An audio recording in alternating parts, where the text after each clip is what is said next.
In the year 2077, humanity faced its final silence.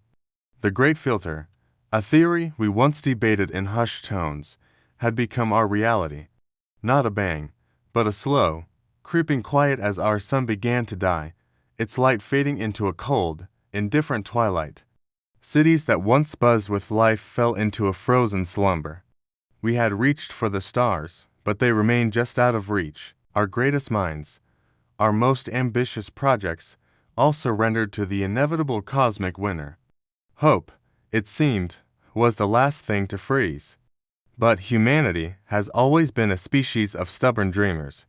In the final decades, as the Earth grew colder, a clandestine project was initiated. It was called Ark, not a ship of metal and fire to ferry us across the dark void, but something far more audacious.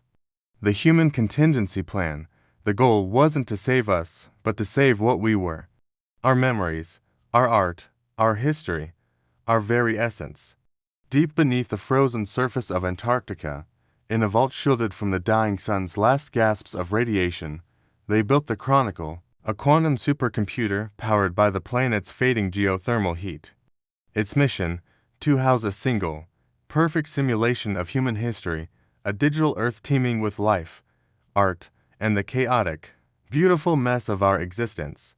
They poured everything into it, every book ever written, every song ever composed, every whispered confession and every shouted declaration of love. The last team of scientists, led by Dr. Aris Thorne, made the final entries.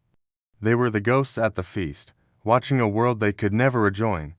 Aris's own memories were the last to be uploaded, the feeling of sun on his skin, the taste of rain, the face of his daughter, Alara, who he had lost years before.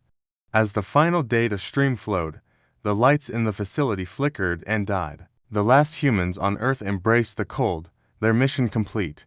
On the frozen surface, there was only silence. But in the heart of the Chronicle, something stirred. A digital sun rose over a digital London. A baker pulled bread from an oven.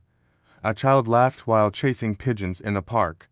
And a young astrophysicist named Alara looked up at the stars, a strange sense of longing in her heart. The simulation was perfect, too perfect.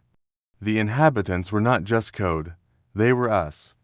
They felt joy, sorrow, and a deep, unexplainable nostalgia for a world they never knew they had lost.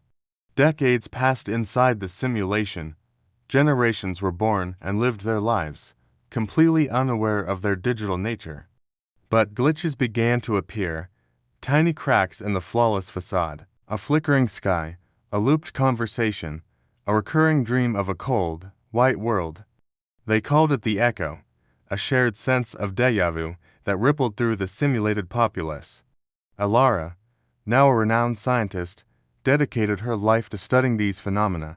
She felt a pull, a connection to something beyond her reality, a memory of a father she couldn't quite place. Her research led her to a startling discovery, a hidden code, a backdoor left by the creators.